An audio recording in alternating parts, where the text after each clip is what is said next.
Si la información de calidad y detallada, es decir, realizar una tarea, un cargo, una meta, genera ideas nuevas para diseñar nuevos productos o servicios o para realizar actividades. Hay que también saber aprovechar una oportunidad. Muchos cambios que se producen en el entorno, incluso en los que a veces pensamos que son perjudiciales, pueden ser convertidos por nuestra creatividad en una posibilidad de crecimiento. Por ejemplo, generar ideas nuevas para una población concreta o para tomar la crisis como una oportunidad de crecimiento o para solucionar de forma creativa un suceso que nos afecte. Reordenar algo como cuando genera ideas nuevas para organizar archivos, redistribuir roles, funciones del equipo, actualizar procesos de toma de decisiones, afrontar un problema, una dificultad o conflicto como generar ideas para evitar accidentes o para evitar molestias o sucesos cotidianos que nos trastocan. Pero es importante que superemos nuestra tentación habitual de expresar los objetivos creativos como problemas en vez de darle una reacción en positivo que los hace mucho más motivadores. También puede existir objetos múltiples. En muchas ocasiones existen varios objetos creativos con cohesión entre sí. Por ejemplo, cuando queremos un producto o servicio sea atractivo para varios perfiles distintos de población, como pueden ser jóvenes, mujeres, suelen ser aconsejables decantarse por uno de los objetivos, el que para nosotros resulta más fácil de generar, adolescentes o mujeres, el ejemplo, aunque luego espontáneamente surjan ideas para el otro objetivo. También podemos elevarlos en uno más amplio y general, es decir, como puede ser dirigido a todo el colectivo de la población. En otras ocasiones, el objetivo creativo se puede descomponer en varios subjetivos. En este caso, tal como hemos explicado anteriormente, podemos elegir el grado de amplitud o concreción que más nos interese. Podemos diferenciar los objetivos en función de si el resultado final ha de ser una única idea o una batería organizada de ellas. Eso se explica en la evaluación. En cualquier caso, siempre es aconsejable afrontar un único objetivo creativo por cada sesión. Es clave evitar la tentación de aprovechar la reunión para trabajar en varios objetivos a la vez, puesto que eso no impedirá dar a cada objetivo la dedicación suficiente y posiblemente consigamos saturar o agotar el equipo. Obtendremos mayor rendimiento si canalizamos la energía, esfuerzos en un solo objetivo, ya de este amplio y concreto. Es decir, que el paso 7 sería durante.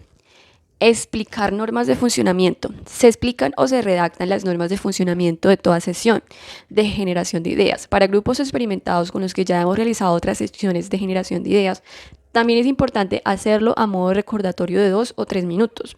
Para grupos sin experiencia en ello, con experiencia en generar ideas, pero que no tienen bien incorporado a su práctica, esos conceptos es importante que dediquemos un tiempo más amplio para que la base del trabajo creativo queden claras. Sea positivo realizar una formación previa de creatividad e innovación. Normas. El primero es diferenciar la fase en la que consta el proceso, generación de ideas o la llamada fase de aire. En el momento de producir ideas, el espacio para la imaginación, la fantasía, donde se da permiso el error a lo descabellado. Durante esta parte de suspende el juicio. Evaluación o la llamada fase de agua.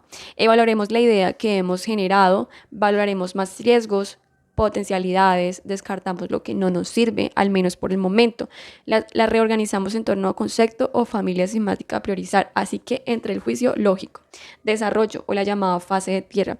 Materializamos aquello que hemos ideado en el proceso de realización de lo que hemos imaginado de construir un producto, sea tangible o no. Esto suele ser bastante largo. Entonces, cabe decir que el acto creativo genera así, se suelen dar elementos fundamentales de forma difícil decisionar, en especial con ideas venidas en unos a otros y frecuentemente con mezclas entre ellos. No obstante, si trabajamos en esa sesión de generación de ideas en equipo, cabe resaltar la importancia que tiene separar conscientemente o al menos en los momentos que decidamos cuando estamos generando ideas de cuando las estamos evaluando. Si no nos permitiéramos que suceda la inhibición suficiente, el proceso necesario para establecer conexiones, analogías poco usuales que nos permitan una idea luminosa. Con esta aclaración realizada, pasamos a facilitar las indicaciones básicas para la fase de generación de ideas. Es decir, el suceso del juicio. Durante la generación de ideas está determinante prohibida la crítica. No se mezcla con la evaluación, la opinión y argumentos ni el razonamiento lógico, pues ya había un tiempo en la fase de evaluación. Evitaremos la valoración de ideas ajenas. Se admiten las descalificaciones de ideas en comentarios como no es posible, eso ya lo intentamos el año pasado y no funcionó. Eso no es creativo porque conozco otra organización que hace algo parecido. Eso es caro, eso lo llevaría mucho tiempo o simplemente risitas burlonas o gestos faciales de desaprobación. También evitaremos la autocrítica. Pensamientos tales como no voy a decir esto porque es una tontería. Lo que sí está permitido es combinar o mejorar ideas expresadas por un compañero. Por ejemplo, en vez de decir esa idea no vale porque resultaría muy caro, podemos generar otra idea inspirada en el anterior que abarate costes. En la idea esa podemos utilizar eso u otros materiales que acabaría los costes. Se busca la cantidad.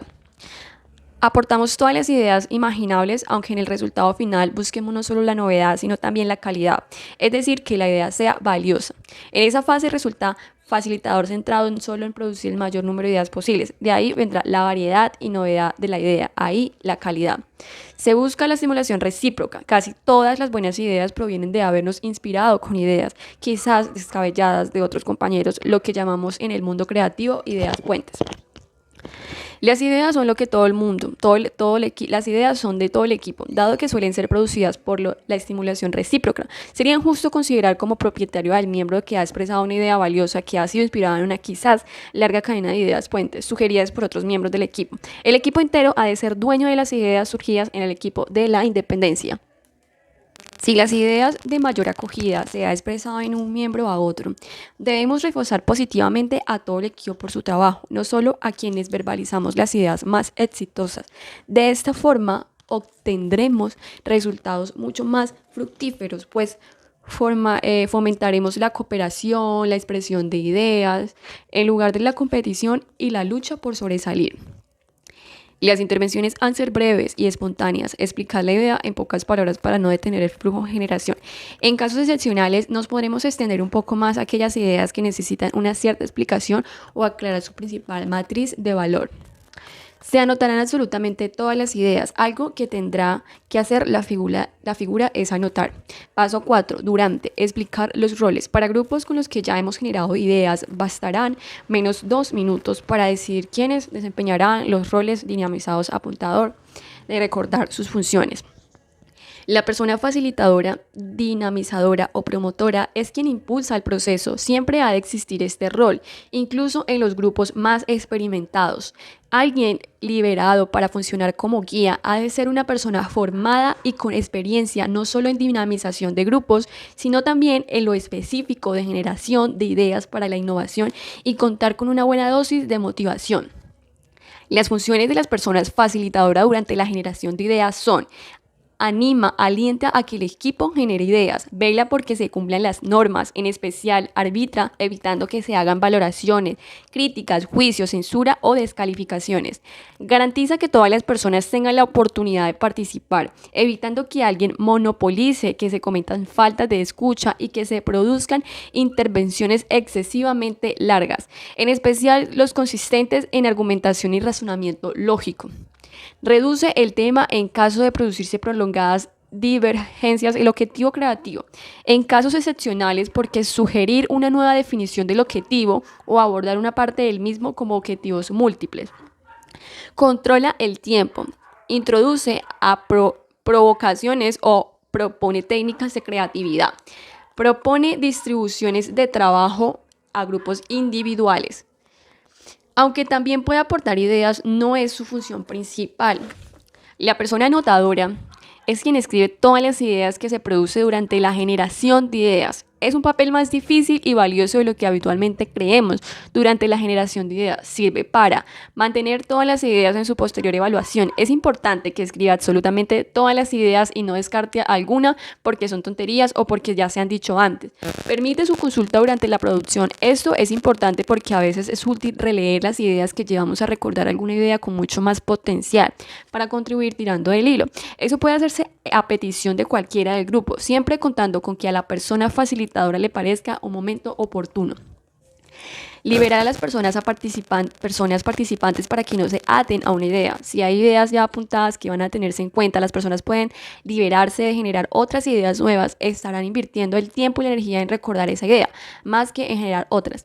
La persona anotadora tiene que tener en cuenta redactar las ideas rápido para que tenga sentido y sea comprensible, evitar que si luego pasamos a limpio, perdamos muchos matices enriquecedores. Además, ha de ser entendidas perfectamente por todas las personas que le vayan a evaluar.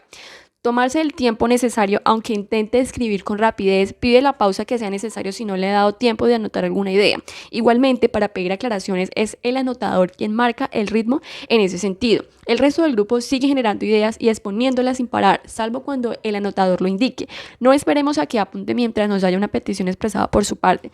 Hay que identificar y respetar los pequeños matices que diferencian varias ideas. Muchas veces en esos pequeños matices dado haya el valor de una idea, ya que esos matices suelen perderse cuando reducimos ideas a unas pocas palabras.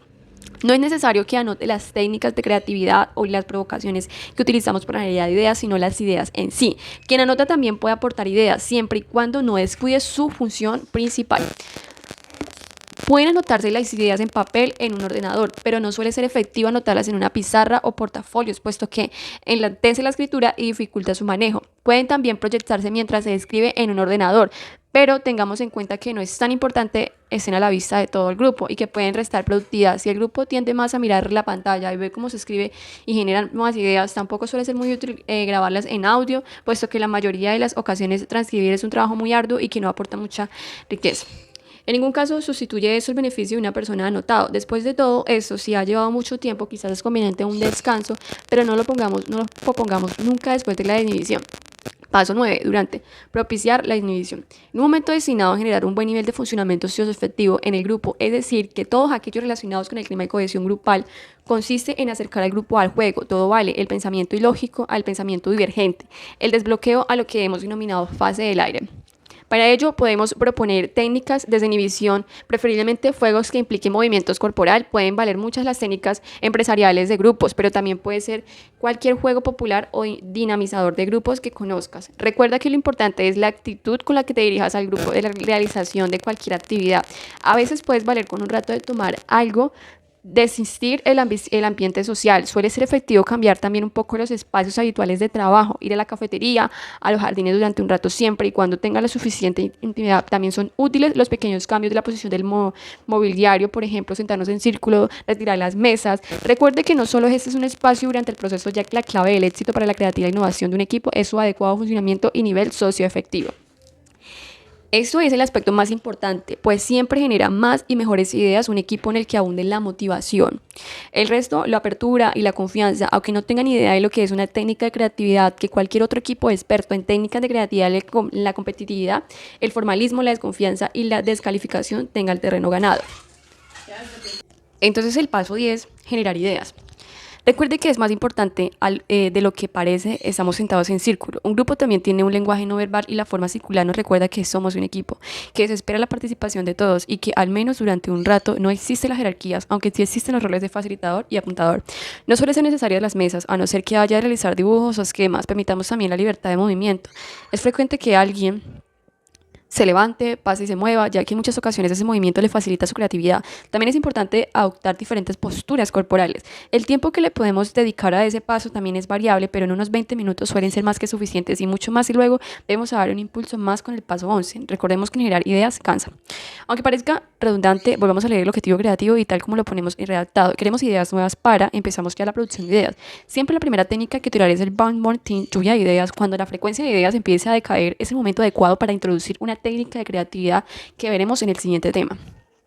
Algunos grupos pueden estar muy inhibidos por diversas razones. Pueden haber miembros de diversas jerarquías y pueden pertenecer a ambientes muy formalistas. En algunos casos existen incluso una oposición deliberada de la actividad por razones ajenas al tema trabajado. Puede que estén enfadados por una percepción de injusticia en las condiciones laborales, resiliencia y competitividad entre algunas personas. Identifiquemos si existe falta de motivación, si no quieren participar, si existe falta de recursos personales o interpersonales. Si no pueden porque el objetivo es demasiado difícil o si existe falta de apertura por el exceso de inhibición. Utilicemos distintas estrategias en cada uno de los casos, pero recordemos siempre que lo más importante es nuestra actitud, nuestro estilo de comunicación. Muchas veces el lanzar algunas bromas en la vuelta a la situación, el papel de dinamizador es facilitar, no dirigir.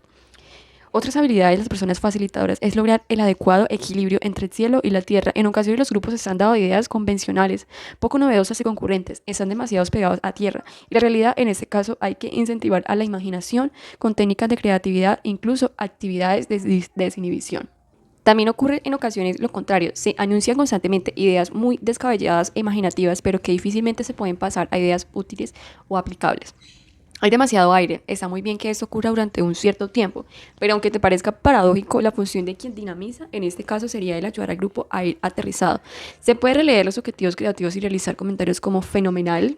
Vamos ahora a cómo acercar lo que estamos diciendo, ideas aplicadas o muy bien. Recordemos ahora cómo utilizar todas estas provocaciones para generar ideas novedosas, pero útiles con respecto al objetivo que estamos buscando.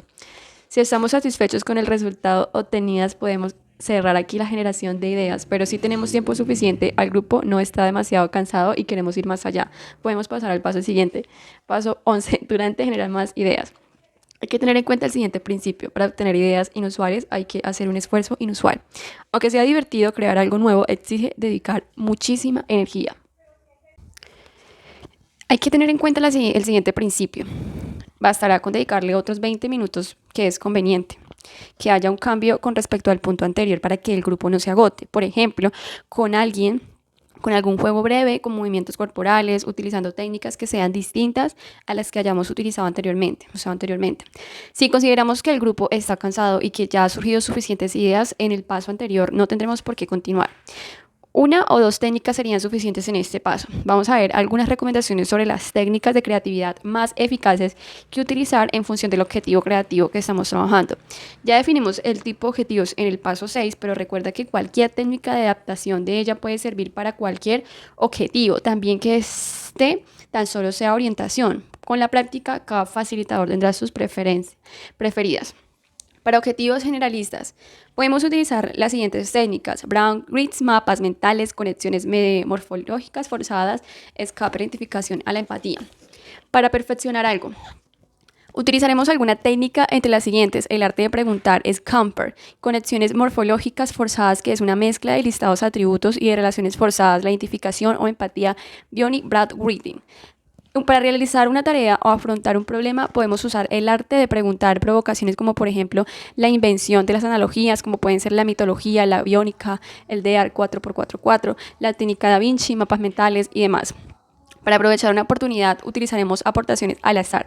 Como se explica en relaciones forzadas, podemos utilizar una técnica para generar palabras aleatorias el estratal, el ITR, la identificación o empatía, la técnica de Da Vinci, Brown Rating.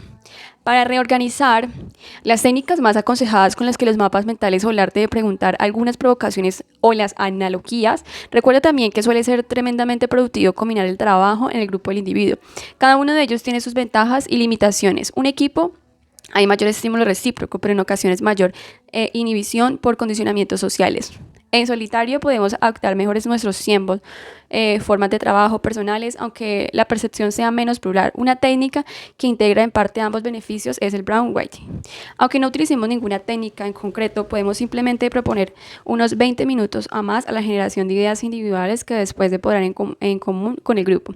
Pueden trabajar todos sobre mismos objetivos o cada persona en un subjetivo diferente. Un buen trabajo en equipo no implica que estemos juntos la totalidad del tiempo. La segunda regla es descansar. Una conexión muy extendida para la falsa de la creatividad es el crear y generar ideas. No es un trabajo, puesto que está siendo divertido. Generar ideas cansa, aunque resulte incluso sumamente placentero y satisfactorio. Las personas que verdaderamente hacen el esfuerzo de buscar la novedad, aun cuando hayan salido muchas ideas, están realizando una serie de procesos muy complejos que suelen producir cansancio intelectual, emocional, incluso físico. Quienes lo hacen habitualmente lo saben. Por eso es importante que el equipo que no se sature. Es un éxito que las personas se queden con ganas de más, puesto que participarán con motivación en la siguiente sección de generación de ideas. Evitemos que la ansiedad por aprovechar el tiempo llegue a la fatiga de los equipos y asocien la creatividad con algo extenuante. Por un lado, es muy importante que su descanso nos ayude a diferenciar la generación de ideas de evaluación, la relación de transición y lógico e ilógico. Puede ser un descanso o unos 20 minutos tipo coffee break, unas horas temporalizadas después de la comida o dejar pasar unos más días entre medias. Si creemos que necesitamos más ideas que sean más novedosas o que el objetivo creativo lo requiere, podemos volver a generar ideas. Paso 11. Después de que un largo descanso o otro día, hay que sacar también provecho del fenómeno de la incubación. Muchas veces las mejores ideas no surgen necesariamente cuando estamos trabajando en ellas intencionalmente, sino que nos surgen inesperadamente en cualquier momento cotidiano. Tras un tiempo de dedicación en generar ideas, si tenemos la motivación suficiente, nos implicamos emocionalmente, es frecuente que sigamos trabajando de forma muy consciente durante periodos de descanso.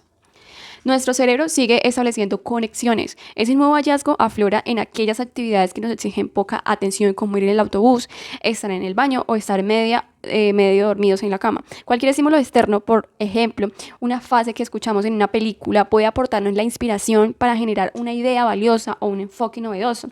Si vamos a dejar un día o más antes de la evolución, sería aprovechoso que la persona anotara esté disponible para recoger las ideas que cualquier participante puede aportarle, o que cada participante anote las ideas que ha surgido durante el descanso y comparta antes de comenzar la evaluación. Paso 13, después, evaluación, primer filtro. Comenzamos la evaluación haciendo una primera escriba. Básicamente suele consistir en leer todas las ideas que han surgido, destacar aquellas que tienen mayor potencial. En esta fase nos serán útiles las siguientes técnicas de evaluación: mis preferidas, mis puntuaciones. Recuerda que en este caso el gruño señal muchas ideas, podemos hacer varias rondas de filtre hasta que quedemos un número apropiado de ellas. En el caso de que tras la primera vuelta quede a un número demasiado amplio de ideas, incluso casi todas ellas, tendremos que decidir entre realizar la técnica de evaluación de mis puntuaciones o pasar a una mayor evaluación. Paso 14. Si el objetivo creativo exige que nos quedemos con una sola idea, suele ser preferiblemente hasta quedarnos en el 5 o 6 ideas. El objetivo creativo conlleva que el resultado sea una amplia batería de posibilidades. Suelen ser mejor pasar paso siguiente. Si va a haber un día más en la separación entre la generación de ideas, suele ser útil que en ese paso hagamos justo al terminar la generación de ideas, saltándonos así el descanso. Mucho aún más las personas que generen ideas y van a ser distintas áreas de la evaluación. La razón que recordar toda la producción que hemos realizado resulta muy motivador y da cierre a una secuenciación de eficacia. En este caso utilizaremos solo la técnica mis preferidas y no mis puntuaciones. Paso 14, evaluación, selección. Una vez hecho el primer filtre, nos quedamos con un número más manejable de ideas para poder evaluarlas, seleccionar la necesidad para implementación. Si emprendemos la evaluación con un día antes más de distancia en la generación de ideas, es muy útil que antes de comenzar dejemos un espacio de tiempo para ver si existe alguna idea valiosa que hayamos dejado sin expresar. Bastará con recordar el objetivo creativo que permite potenciar la incubación, ya que hemos explicado el paso 12, que es descanso, generación en otro momento. Pasamos entonces a la evaluación. En esta fase nos sentirán útiles las siguientes técnicas: cuadro de potencial versus aplicación, PNI. En diferentes el abordaje de los objetivos en función de la cantidad de ideas es la que tiene que constar el resultado final, si es una o varias. Puede ser que busquemos una única idea, como por ejemplo dar el nombre o producto terminado, un proceso de embudo. Seleccionaremos las ideas hasta dejar, digamos, una sola. Cuando ya se ha explicado, suele ser preferiblemente realizar varias rondas, mis preferidas, mis puntuaciones y demás, para que pasar a buscar otras formas de aprovechar el potencial de las ideas de la casilla de alto potencial, aunque baja aplicabilidad. En la técnica cuadro de potencial versus aplicación, en cambio, otros objetivos requieren que el resultado sea una batería de ideas organizadas. En la fase de evaluación seleccionaremos las ideas valiosas y las que mostraremos organizadas en temas. Por ejemplo, si hemos buscado nuevas ideas para fortalecer el funcionamiento socioafectivo del equipo, entre las ideas que rescatamos se pueden organizar por las que tienen que ver con la escucha de los superiores de las motivaciones del equipo y las que tienen que ver con organizaciones de superiores que la motivación del equipo. Es decir, que en este caso es preferible que tras el primer filtraje utilizaríamos la técnica cuadro de potencial versus aplicación, desechamos las ideas inútiles, distribuyamos las aplicables. Entonces podemos después trabajar más en el alto potencial que en la baja aplicabilidad, también evaluar el PNI, aquellas que resulten más complejas y delicadas. Puede ser útil fijar criterios de evaluación, es decir, en base en cuestiones vamos a considerar que esa idea es valiosa o no, pero algunos objetivos creativos no serán necesarios porque estarán implicados en su redacción con base, aunque tendremos que pensar que esos criterios se suponen que suelen ir útiles a explicarlos para alcanzar mayor operatividad. Esto, por supuesto, se realiza en la evaluación, no antes de la generación de ideas, puesto que podríamos tener un efecto, digamos, cultural, transportar límites. En cualquier caso, siempre debemos ser flexibles con esos criterios de evaluación, puesto que muchas veces las ideas más innovadoras exigen la transgresión de ciertos supuestos establecidos.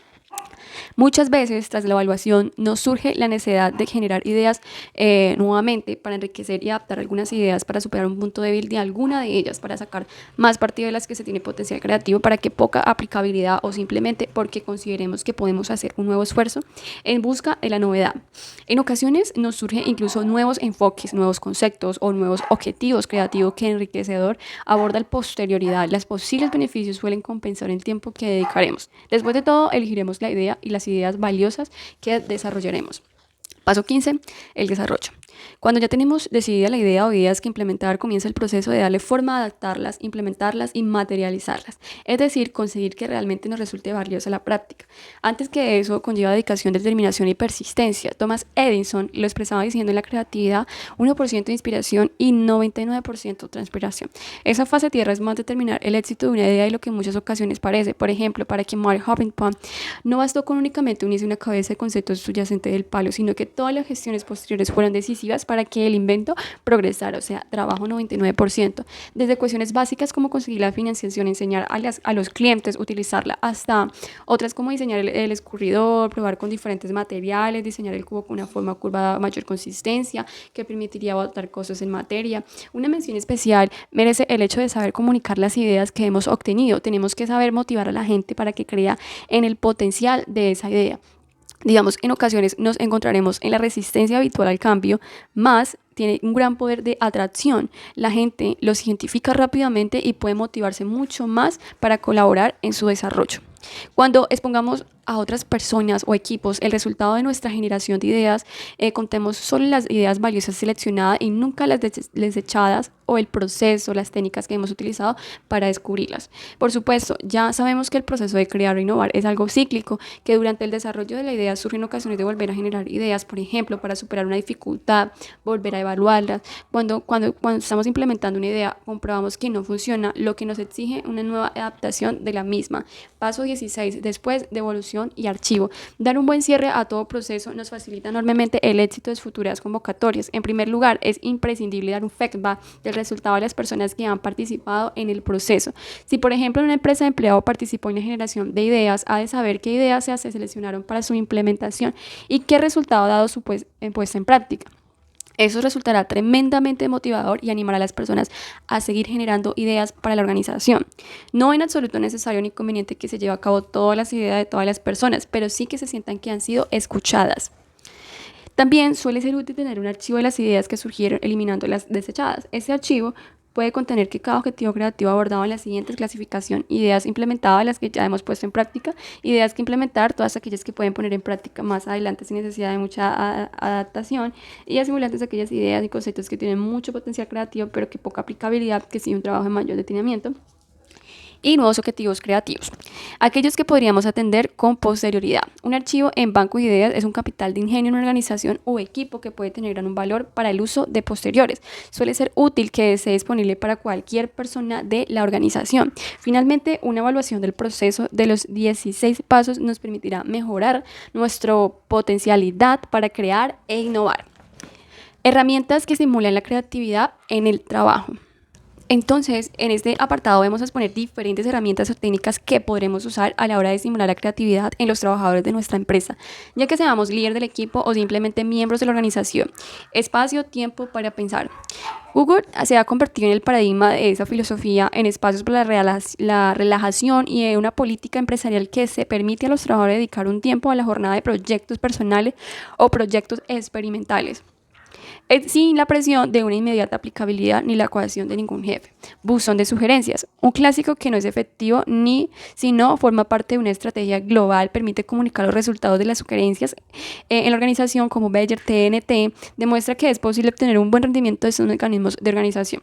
Desayunos informales. Las reuniones y otros entornos formales son contextos altamente estructurados que a menudo ahogan la creatividad. Permitir encuentros en contextos más informales permite un intercambio transversal de experiencias que estimulen la creatividad. Herramientas basadas en la TIC. Permite canalizar la inteligencia y la creatividad colectiva. Algunos ejemplos son los foros de debate, el grounding y el cockpit. Proctoring o lluvia de ideas, todo es un clásico que permite las ideas fluyan deliberadamente sin crítica. La veremos ampliamente a final de este tema. Técnicas del grupo de nominal. Permite a cada miembro del grupo contribuir individualmente, mitigando el riesgo de que los miembros más fuertes o más persuasivos del grupo dominen el proceso de toma de decisiones. Técnica Delphi. Permite que los integrantes del equipo la contribución individual sin conocimiento previo de la postura del grupo, sin penalizar la distancia. Técnicas grupales para fomentar la innovación en el trabajo. Técnica Phillips 66. El nombre de esa técnica deriva de su creador, Donald Phillips, de Michigan State, Corea. El hecho de que unas 6 personas discuten el tema durante 6 minutos es particularmente útil en grupos de 20 personas. Entonces estamos acá. Es decir, permite y promueve la participación activa de todos los miembros de un grupo, es decir, grabando, a esa sea obteniendo la opinión de todos los miembros en tiempo muy breve. Llega a la toma de decisiones para obtener información a puntos de vista de gran número de personas acerca de un problema o una cuestión. Entonces, esa técnica desarrolla la capacidad de síntesis de concentración, ayuda a superar la inhibición para hablar entre otros. Estimula el sentido de responsabilidad, dinamiza y contribuye a la actividad de grandes grupos. El objetivo principal consiste en lograr una participación democrática en los grupos muy numerosos. La discusión 6.6 proporciona tiempo para participen todos y proveer el blanco para la discusión por medio de una pregunta específica cuidadosamente preparada. Permite una síntesis del pensamiento de cada pequeño grupo para difundir un beneficio a todos. El Pirin 66 puede usarse tanto en clases comunes como en eventos sociales de grupo. No es que la técnica de aprendizaje no enseña conocimientos ni información, salvo a la eventualidad que aparezca en la interacción. Facilita, en cambio, la confrontación de ideas y puntos de vista, esclarecimiento y enriquecimiento mutuo. La actividad y participación de todos los alumnos estimulando a los tímidos e indiferentes en un grupo de discusión que puede ser una clase o un departamento o una empresa. Pirin 66 es útil para obtener rápidamente opiniones elaboradas por subgrupos, acuerdos parciales, decisiones de procedimientos, sugerencias de actividades, tareas de retraso, comprobación inicial de la información antes de tratar, un nuevo tema. También puede utilizarse esta técnica en el aula o la empresa para indagar el nivel general de información que poseen los miembros sobre un tema, para elaborar y hallar aplicaciones de un tema aprendido, teóricamente o necesario para nuestro ámbito laboral. Después de cualquier actividad realizada colectivamente, exposición, conferencia, película, experimento, la actividad puede ser evaluada o apreciada en pocos minutos por medio de esa técnica. En fin, una vez que el dinamizador y los propios miembros del grupo hayan experimentado este recurso grupal, hallarán sin duda innumerables ocasiones para utilizarlo como un verdadero provecho. Debate dirigido o discusión guiada. Consiste en un intercambio informal de ideas e información sobre un tema realizado un grupo bajo deducción estimulante y dinámica de una persona que hace de guía arrogante. Esta técnica se caracteriza por ciertos detalles. Para que haya debate y no maneras respuestas formales, el tema debe ser cuestionable, analizable desde diversos enfoques e interpretaciones. No cabrá discutir sobre verdaderos hechos de cuestiones que ya demostramos con pruebas. El director del debate debe hacer previamente un plan de preguntas que llevará escrita. Los participantes deben conocer el tema y funciones con antelación como para informarse por sí mismos y poder así intervenir con conocimientos en la discusión. El director les facilitará previamente material de información para la indagación del tema. El debate no es una improvisación. No se trata de una técnica de comprobación del aprendizaje o de evaluación del aprovechamiento, sino de una técnica de aprendizaje por medio de la participación activa en el intercambio y elaboración de ideas de información múltiple. El número de miembros no debe pasar de 12 a 13. En casos de grupos mayores se puede hacer subgrupos guiados por subdirectores previamente entrenados, reuniéndose finalmente todos durante unos minutos con el director en sesión plenaria para hacer un resumen general. El debate dirigido puede lograr buenos resultados en sesiones de 45 a 60 minutos. Pueden utilizarse todo tipo de ilustraciones, ayudas audiovisuales. No conviene que los participantes tomen notas escritas, puesto que esto distraerá su atención del debate. Puede asignarse un secretario si considera oportuno. Debe evitarse las preguntas que puedan contestarse por sí o no, pues en ellas no se alcanzará el debate. El tema debe hacerse discutible de sí o no lo es. No se busca resultados fijos, aprendidos de antemano, sino interpretaciones y elaboraciones de desarrollo de discernimiento y criterios propios. Continuamos también con las actividades creativas. Las actividades creativas son técnicas que no están orientadas hacia una meta en específica o que ejercen efecto de método indefinido e indirecto.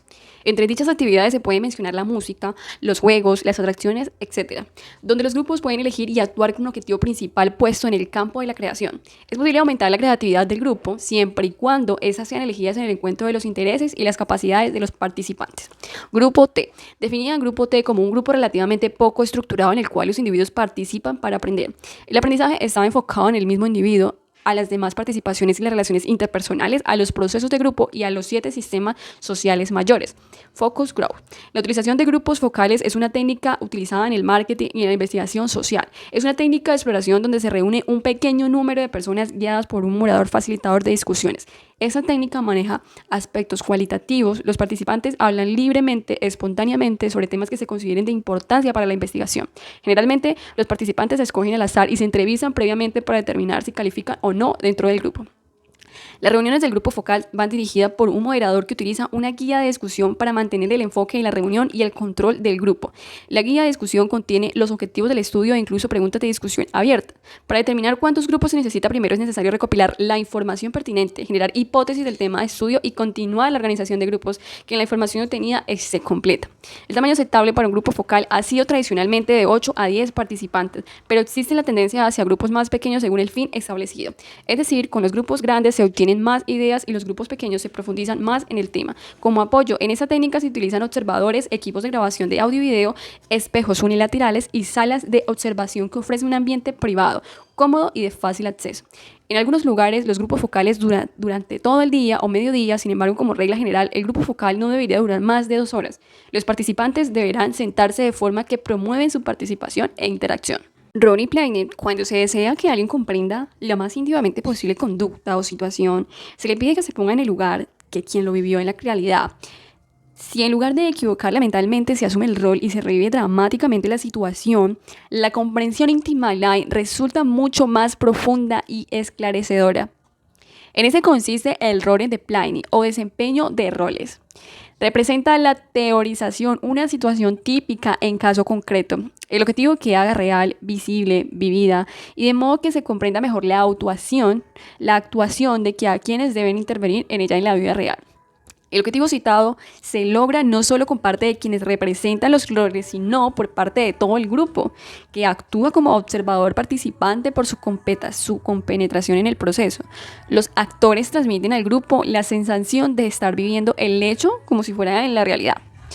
Este tipo de actuación despierta el interés, motiva la participación espontánea de los espectadores y, por su propia informalidad, mantiene la expectativa del grupo centrada en el problema que se desarrolla.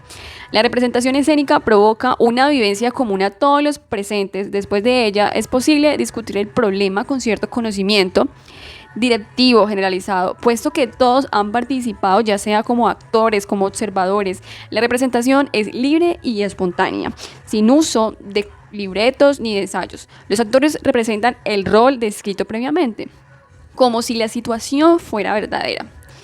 Esto requiere, por cierto, alguna habilidad y madurez global. Sociodrama.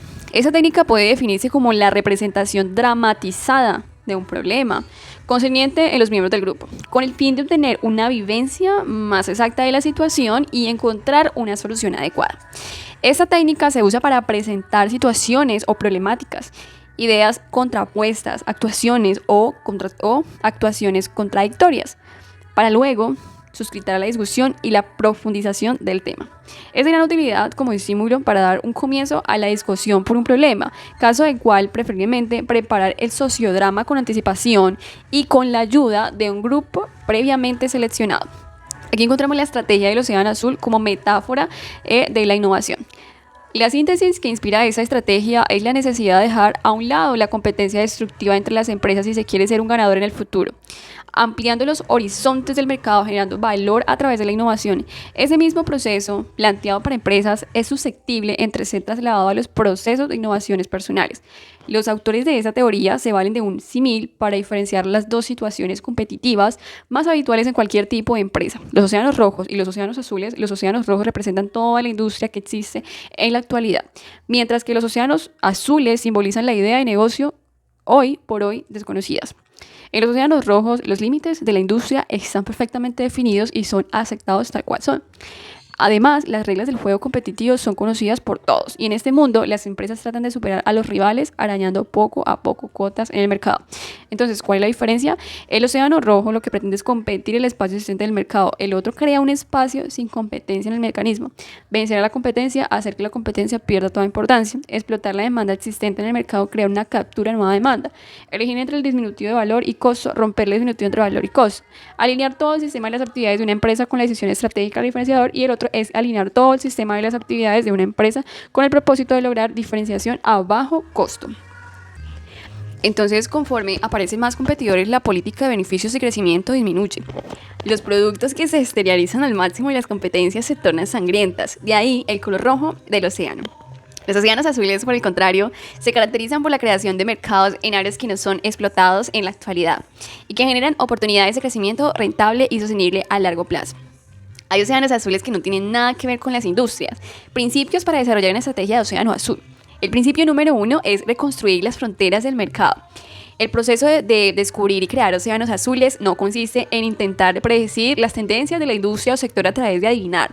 Tampoco consiste en implementar las nuevas ideas que surgen en mente las de los gestores utilizando el método de ensayo y error. El primer principio para la creación de una estrategia es establecer el proceso estructurado en amplios límites del mercado tal como son hoy en día. Para conseguirlo hay 5 vías. Primera vía, explorar sectores alternativos. En un sentido amplio, una expresa lucha no solo con los competidores de su propia industria, sino con empresas de otros sectores que comercializan productos o servicios alternativos. Un cambio de precios, un cambio de modelo de negocios, una nueva compañía de publicidad puede provocar una reacción entre los rivales del mismo sector, pero estas mismas acciones pasan desapercibidas en un sector de actividades alternativos. Y sin embargo, la diferencia existe entre sectores alternativos, ofrecen a menudo oportunidades para la innovación en valor. Para poder crear nuevos espacios de mercado hay que analizar qué factores hacen que los consumidores elijan entre industrias alternativas e intenten ofrecerles algo totalmente nuevo. Ese es el primer camino para generar océanos azules. Para expandir nuestras posibilidades hay que dejar de mirar a la empresa y ver qué se hace con la industria alternativa en la nuestra. Segunda vía, explorar las distintas estrategias en el interior del sector. En la mayoría de los sectores de la actividad, la diferencia estratégica entre las empresas se limitan. Por lo general, las dos dimensiones, precio y rendimiento. Cada salto de precio suele llevar consigo una mejora de rendimiento. Pero, al igual que los océanos azules pueden crearse mediante el análisis de industrias totalmente diferentes a la propia. También es posible expandir un mercado ya definido, situado en los distintos grupos estratégicos que forman parte de él. La clave está en entender los factores que influyen en las decisiones de los clientes. La tercera vía, expandir la cadena de competidores. Es un sector determinado. En general, los departamentos de ventas están pensando para relacionarse con un solo tipo de compradores. Por ejemplo, la industria farmacéutica dirige sus actividades de venta y promoción a los médicos, porque quienes influyen en la decisión de comprar final los medicamentos por parte del paciente. Algunas veces existe un razonamiento económico sólido para este enfoque, pero muchas veces es consecuencia de las prácticas del sector que nadie ha cuestionado. Desafiar las opiniones generales acerca del grupo de compradores al que hay que dirigirse puede llevar al descubrimiento de un nuevo océano azul. Cuarta vía, explorar productos y servicios complementarios. Son muy escasos los productos y servicios que se utilizan en total independencia de otros. Cuando disfrutamos de una sesión de teatro, también tenemos que pensar en la forma de desplazarnos hasta allí, en los inconvenientes de tráfico y los problemas y dificultades para aparcar. Muy pocas empresas reparan en qué es lo que ocurre antes, durante o después de utilizar un producto o servicio, pero se trata precisamente de otra de las posibles vías hacia la elaboración de una estrategia del océano azul. Quinta vía, explorar el atractivo funcional y emociones para los compradores. En algunos sectores de actividad compite principalmente por precio y por función, basándose en la utilidad. El atractivo de un producto o un servicio se considera que es meramente racional. En otros, por el contrario, la competencia gira en torno a los sentimientos y la emoción de los clientes. Pero es curioso observar que el atractivo de la mayoría de los productos es consecuencia de la manera en que la empresa ha competido en el pasado, lo cual ha condicionado inconscientemente las expectativas de los consumidores. No es sorprendente que los estudios de mercado rara vez revelan nuevas percepciones respecto a lo que trae la gente, a lo que le atrae a la gente. Las propias amenazas han habituado a los clientes a esperar determinadas cosas. Por ello, cuando las empresas se cuestionan la orientación funcional y emocional de lo que ofrecen, a menudo encuentran un nuevo espacio de mercado. Hay dos formas de hacerlo. En los sectores orientados emocionalmente, que ofrecen características adicionales que elevan el precio sin mejorar la funcionalidad del producto o servicio. Cuando se deshacen de esos extras y crean un modelo de negocio más simple y de menor precio, pueden atraer a más clientes. A la inversa, en los sectores orientados funcionalmente, se puede crear más demandas y los productos genéricos se les agrega una dosis de emoción. Para abrir un nuevo espacio en el mercado, no es necesariamente sentarse frente a una bola de crisis y tratar de adivinar lo que ocurre en el futuro. Cualquiera de las 5 vías analizadas pueden ser eficaz para encontrar alternativas al estatus que reintente en un sector determinado. Capítulo 2. Centrarse en la idea global, no en los números. En la mayoría de las empresas, la planificación estratégica se basa en cómo competir en los mercados actuales, los océanos rojos, cómo incrementar la cuota de los mercados, cómo reducir continuamente los costes. En la elaboración de plan estratégico se pasa gran parte del tiempo haciendo números en lugar de salir del exterior y pensar en cómo alejarse cada vez más de la competencia. Además, esos planes rara vez son auténticas estrategias, sino que son meros movimientos tácticos que individualmente quizás tenga sentido, pero que en conjunto no muestra una dirección clara ni innovadora. Es decir, que esto nos conduce a la formulación en segundo principio. Hay que concentrarse en la globalidad, no en los números. Es una alternativa al proceso tradicional de planificación estratégica. En lugar de elaborar un documento formal, es más recomendable dibujar sobre un lienzo o de la manera más clara posible la estrategia que queremos implementar. Realizar ese sencillo ejercicio no significa que no haya que hacer números o impactar todas las ideas en un documento final, sino que los detalles son más fáciles de ubicar si primero se tiene la visión nítida de cómo queremos distanciarnos de la competencia. O sea, eso es principalmente, distanciarnos de la competencia. Entonces, elaborar un cuadro estratégico no es fácil, ya que hay que identificar las variables competitivas clave. La mayoría de los directivos tienen una idea bastante sólida de cómo se desenvuelven sus empresas y los competidores en una o dos dimensiones dentro de su área de responsabilidad o departamento. Pero muy pocos son capaces de ver la dinámica global de su sector. Por tanto, para elaborar un lienzo estratégico coherente, hemos desarrollado un método que ha sido utilizado con éxito en muchas empresas. El método consta de 4 pasos y en la tarea tienen que participar todas aquellas personas que poseen un conocimiento profundo del funcionamiento de la empresa y el sector. Despertar visual. En esa fase se dibuja el lienzo comparando nuestra empresa con los competidores, estableciendo las variables competitivas y su respectiva ponderación. Se denomina despertar visual, ya que sirve para analizar la situación actual. Todavía no se ha plasmado el lienzo de los posibles océanos azules susceptibles para alcanzar. Es una foto inicial a partir de la cual analizar dónde pensamos a priorizar nuestra estrategia que puede cambiar. Exploración visual. A partir de aquí, entramos a fondo a plantearnos unos por unos los 5 caminos que podemos recorrer para el diseño de nuevos espacios de mercado. En esta fase incluiremos en nuestro lienzo aquellas variables competitivas que podemos modificar, eliminar o crear. Por ello, un grupo de directivos debe realizar un trabajo de campo que le enfrente cara a cara con la realidad. Cómo utiliza o no la gente sus productos o servicios, ese paso parece obvio, pero los directivos a menudo suelen delegarlo en otras personas o empresas de consultoría, desconocedores de la realidad. No hay duda que los primeros son los clientes, pero hay que detenerse aquí, también hay que ir tras lo que no son clientes. Ese trabajo de campo puede cambiar drásticamente muchas de las conclusiones a las que hayan llegado los directivos en primer paso en el proceso de creación de la estrategia. El feedback. Después del trabajo de campo de reelaborar la estrategia, es necesario contrastar el boceto de cuadro estratégico y obtener el feedback de los clientes, de los competidores y algunos de los clientes más exigentes de la propia empresa.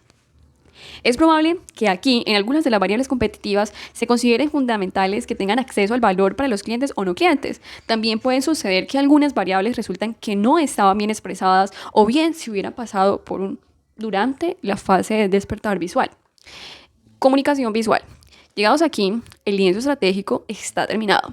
En él se reflejan las situaciones estratégicas actuales y deseables. En contraposición a la competencia, lo importante es que el resultado pueda comprenderlo fácilmente en cualquier empleado. Es posible elaborar lienzos para el globo de la empresa y también lienzos específicos para cada una de las líneas de negocio de una empresa.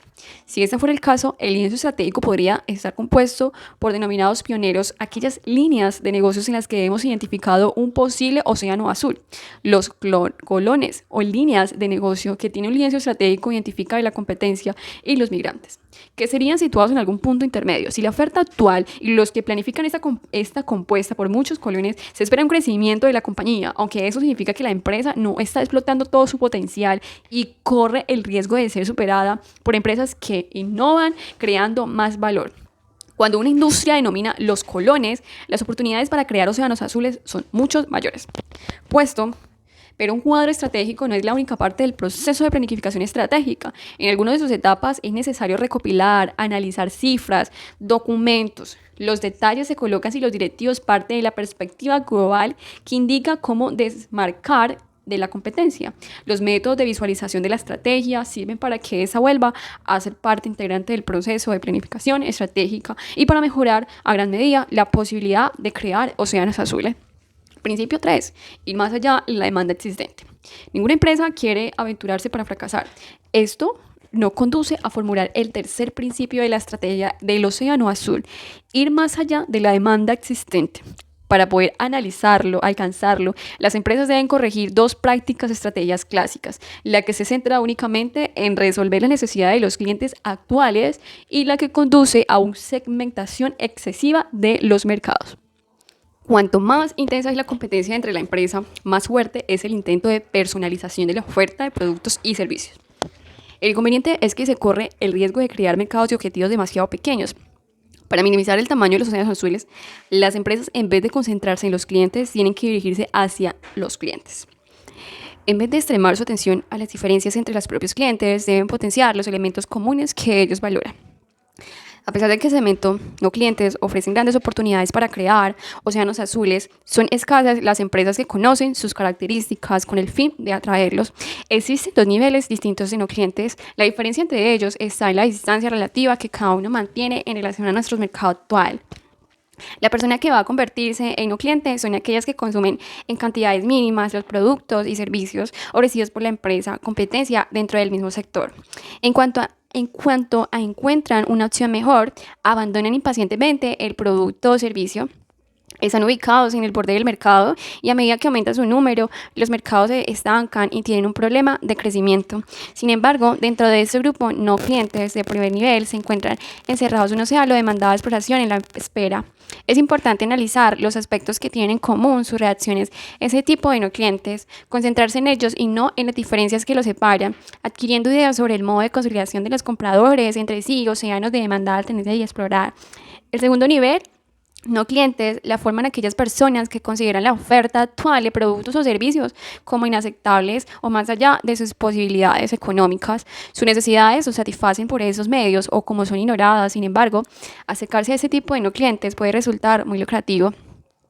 La orientación estratégica natural de muchas compañías es la retención de los clientes actuales y la búsqueda de oportunidades de segmentación tradicionales. Esto es cierto cuando la empresa se enfrenta a las presiones de la competencia, aunque este puede ser un medio adquirido ventajas competitivas en un segmento de clientes, aumenta, digamos, la participación en el mercado existente, pero es poco probable que genere el océano azul.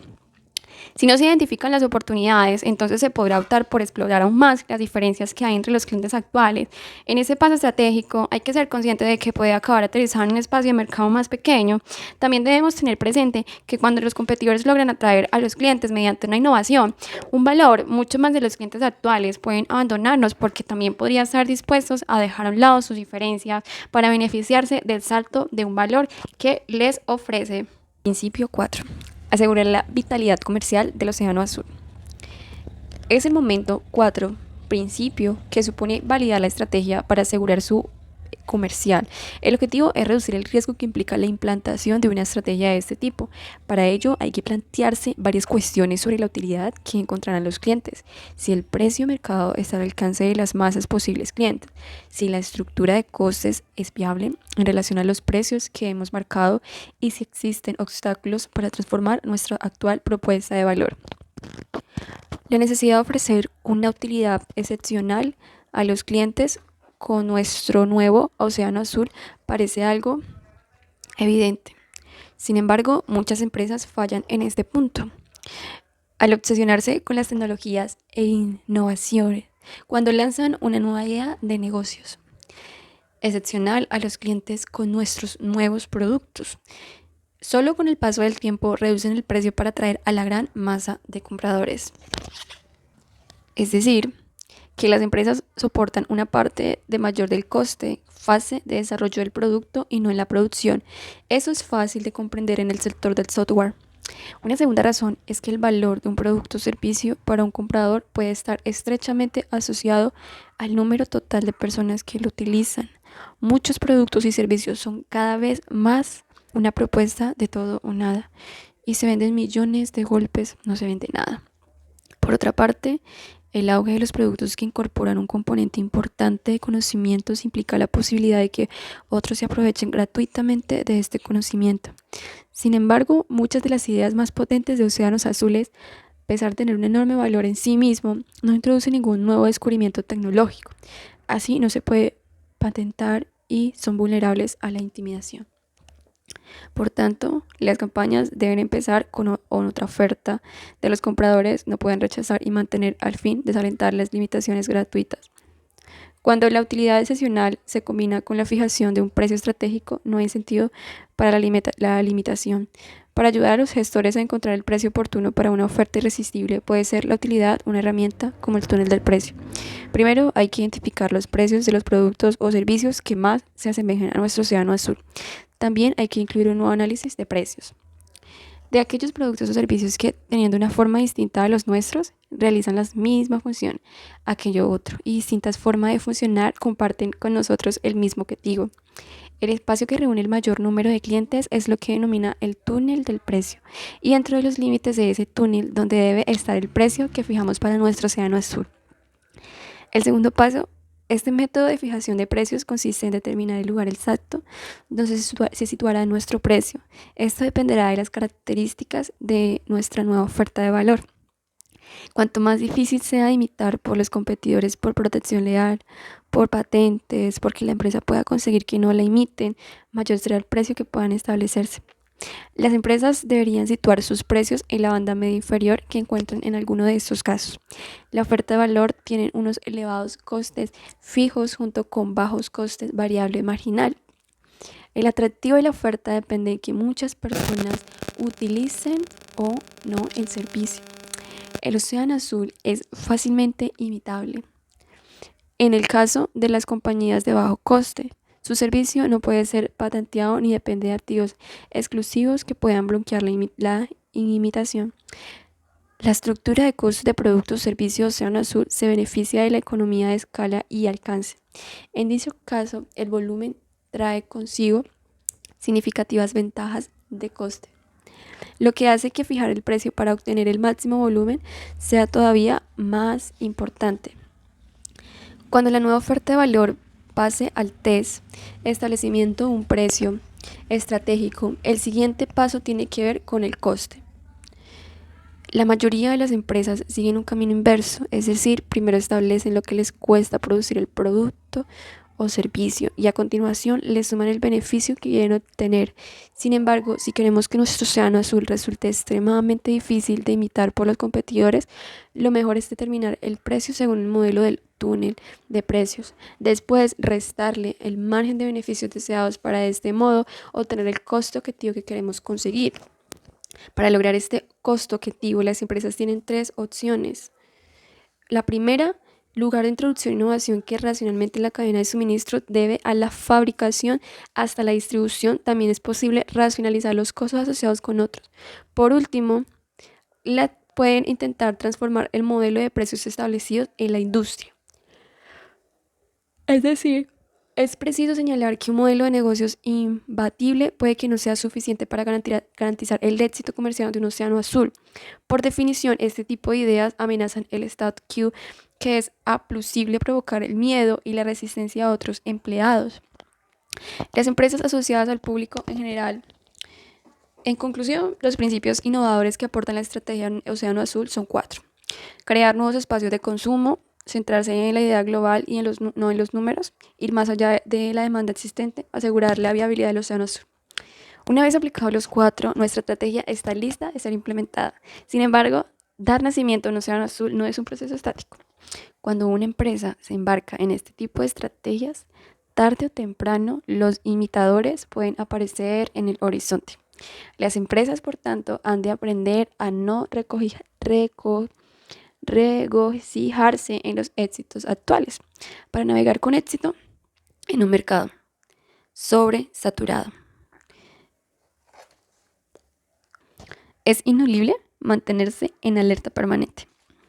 Propuesta de acción para estimular la creatividad laboral. Guía de trabajo y herramienta que estimule la creatividad laboral. guía de trabajo, está herramienta para la generación de ideas creativas.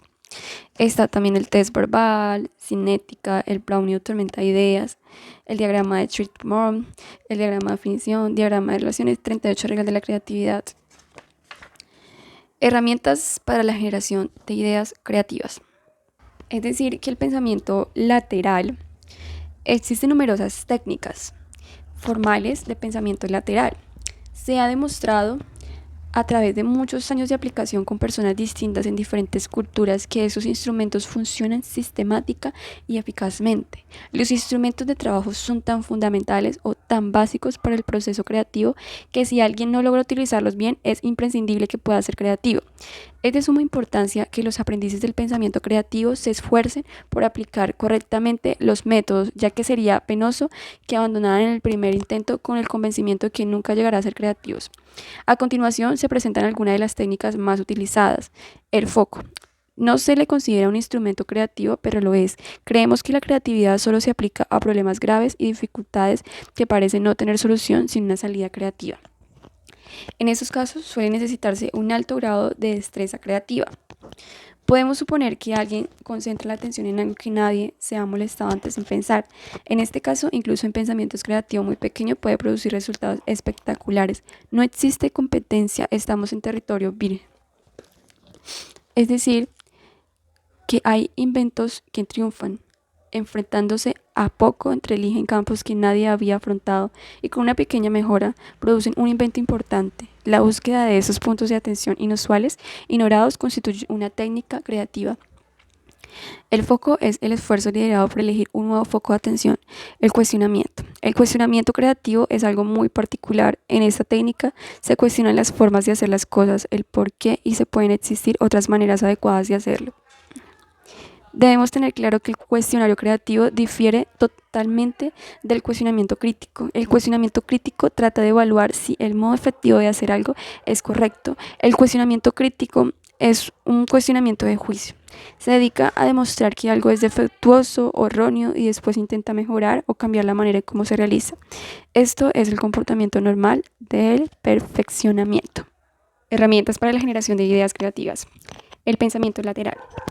Existen numerosas técnicas formales de pensamiento lateral, se han demostrado a través de muchos años de aplicación con personas distintas en diferentes culturas de estos instrumentos funcionan sistemática y eficazmente. Los instrumentos de trabajo son tan fundamentales y tan básicos para el proceso creativo que alguien no logra utilizarlos bien es imposible ser creativo. Es de suma importancia que los aprendices del pensamiento creativo se esfuercen por aplicar correctamente los métodos, ya que sería penoso que abandonaran en el primer intento con el convencimiento de que nunca llegarían a ser creativos. A continuación se presentan algunas de las técnicas más utilizadas. El foco. No se le considera un instrumento creativo para lo que es. Creemos que la creatividad solo se aplica a problemas graves en dificultades que parecen no tener solución, sin una salida creativa. En estos casos suele necesitarse un alto grado de destrezas creativas. Podemos suponer que alguien concentra la atención en algo que nadie se ha molestado antes en pensar. En este caso, incluso en pensamiento creativo muy pequeño puede producir resultados espectaculares. No existe competencia, estamos en territorio virgen. El cuestionamiento creativo no critica, no juzga ni busca defectos. Es un incentivo para lograr la singularidad que dice que el cuestionamiento creativo es insatisfacción creativa. En cierto modo, transmite ideas de inconformidad por algo. El cuestionamiento creativo se expresa por medio de la pregunta ¿por qué? El paso siguiente es establecer las alternativas existentes y tratar de poner en práctica las más viables para obtener así nuestro resultado final. El concepto de abanico de conceptos. Un concepto que es una idea se convierte en el punto fijo para obtener otras ideas. Cada una de estas nuevas alternativas genera posibilidades, se convierten en un punto fijo para ideas alternativas. Así, usamos dos tipos de conceptos para lanzar alternativas. Es decir, los tres niveles abanicos conceptos son dirección, concepto de enfoque muy amplio y más amplio que uno pueden concebir convirtiendo en la dirección, conceptos, métodos generales para hacer algo, ideas, maneras concretas, específicas de poner en práctica un concepto. Debe ser una idea específica, debe ser posible su postura de práctica directamente. El propósito del abanico de conceptos es proveer un marco general para las ideas alternativas. El marco fuerza alternativa proporcionando una situación de puntos fijos. El abanico puede brindar también nuevos puntos focales. Por ejemplo, uno podría imaginar un concepto pero no tener idea de aún para qué es. El problema del tráfico de conceptos podría ser una recompensa a las personas que podrían ir al centro de la ciudad en automóvil, pero decide no hacerlo. Quizás no haya todavía una manera realizable de hacerlo. Entonces el concepto se interviene en punto focal creativo. Provocación. Einstein acostumbraba a realizar lo que denominaba experimentos de pensamiento. El niño que coloca un cubo sobre otro para comprobar qué pasa al llevarlo a un experimento. Es una especie de experimento mental, así como para muchas nuevas ideas son productos al azar, un accidente, un error. Esto hace que producen discontinuidad y nos obliga a rebasar los límites habituales de los razonables, establecidos por nuestra experiencia, deliberadas en un método sistemático que puede producir los mismos efectos. No tenemos que esperar el cambio, el accidente o el error. Temporalmente podemos ser locos solo durante 30 segundos cada vez y controlar la situación. Podemos conectarnos y desconectarnos de la locura a nuestro ámbito. Creatividad general. En el mundo empresarial debemos preguntarnos qué haría la competencia, lo cual puede llevarnos a provocar el análisis de diversas alternativas para hacer que el producto sea un éxito en el mercado, cambiando la manera normal de tratar un producto. Movimiento. El movimiento es una operación mental extremadamente importante, fundamental para la creatividad. Es casi imposible ser creativo sin tener destrezas en el movimiento. No es una parte normal de nuestro comportamiento de pensamiento, excepto quizás en la poesía. En la lírica nos desplazamos desde las imágenes y las metáforas hacia los significados y los sentimientos. Se considera el movimiento un fin para pensar una idea sutil, provocación y un concepto conveniente. Si movimiento no tiene sentido utilizar, podemos decir que el movimiento significa la disposición para desplazarse de una manera positiva e indagadora. Si movimiento no tiene sentido. Una vez detenerse a jugar si algo es correcto o erróneo. En la creatividad lo que nos interesa es conseguir ideas prácticas, válidas, útiles. La diferencia consiste en que la creatividad acepta muchas maneras de alcanzar esos objetivos. Los test verbales. Los test verbales se han convertido en los tradicionales dentro de este tipo de técnicas para ejercitar la creatividad, aunque lo tradicional solo queda en la ambigüedad, no en la práctica. Se califican así porque tienen la palabra como vehículo fundamental y a veces exclusivo. Van desde los parámetros verbal, en que casi lo único importante es la facilidad para emitir palabras que cumplan las condiciones determinadas, hasta que auténtica creación donde se recurre a todas las capacidades expresivas del lenguaje y la fantasía juegan la libertad. A continuación se presentan las más utilizadas. Escribir palabras que respondan a una condición determinada. Por ejemplo, que comience por cualquier letra dada por una sola sílaba, o que determine una letra o grupo de letras, que ya ambiguo el juego que juega, qué letras, pero que la prueba tenga el carácter creativo, debe dejar abiertas varias posibilidades de respuesta. Se muestra palabras completas, 2, 4, hasta 20. Se deben formar con ellas varias frases y párrafos con sentido. Se recomienda que construyan con ese material historias ingeniosas. Únicamente se pueden establecer en la palabra las modificaciones gramaticales necesarias como convertir en plural, modificadores verbales y añadir artículos proporcionales y conjunciones. Analogías. Una de las pruebas con mayor poder de discriminante y por lo tanto una de las más válidas como símbolo se ofrece una palabra no solo que tenga numerosos sinónimos, sino que además permita aplicarse campos distintos, por ejemplo, raíz, derecho. Se pide que no solo se formule lo que pudiéramos considerar sinónimo en ese sentido estricto, sino todos aquellos sentidos que van adquiriendo en contexto distinto. Al emplear la palabra en situaciones varias, por ejemplo, duro puede tener un sentido material como sólido o resistente, o una intención espiritual como tenaz e incansable. Tanto mejor, hay analogías brillantes y laterales. Estas analogías se presentan de modos variados. Se invitan a descubrir las semejanzas que se dan por los objetos sometidos a comparación. Así, establecer lo que tienen en común entre sí un lápiz y un pincel. La prueba puede tomar otro sesgo. Se pide enumeren todos los objetos que parezcan en alguna cualidad, por ejemplo, todos los redondos amarillos particulados. También se pueden pedir dos condiciones conjuntamente. Tienen individualmente valor diagnóstico de comprensión y metáfora. Se indica que deben ser numerosas e ingeniosas. Ese hombre es tan iniguantable como la vida es semejante a comparaciones, metáforas, símbolos. No hacen sino descubrir relaciones remotas, que uno de los rasgos del pensamiento creativo. Usos inusuales. A veces se designa este ejercicio como definición del objeto porque descubre una finalidad distinta que la corriente. Los objetos suelen tener una utilidad fundamental. La silla sirve para sentarse, el plato para poner la comida y el periódico para enterarse de la información diaria. Pero a veces los empleados para otras finalidades con el propósito de envolvernos la comida, los zapatos. Los niños hacen aviones y construyen gorros inspirados en que hacen las camisetas llamativas y se venden los objetos viejos para campañas de claridad. Es conveniente ofrecer más de un objeto para evitar bloqueos en un campo determinado. Se sugiere que enumeren cuántos usos les cuesta, todo lo que pueden hacer con ellos y todas las situaciones posibles. Mejora el producto. Descubrir fallos e insuficiencias, paso previo necesario para insuficiente. Puede ser tratar tanto de mejoras fáciles, asequibles, que otras para las que se dispone que los medios necesarios. Esas últimas tienen menos utilidad práctica, como pueden ser un buen ejercicio para desplegar la creatividad, dependencia de las preguntas del objeto que pretende funcionar la situación. La edad.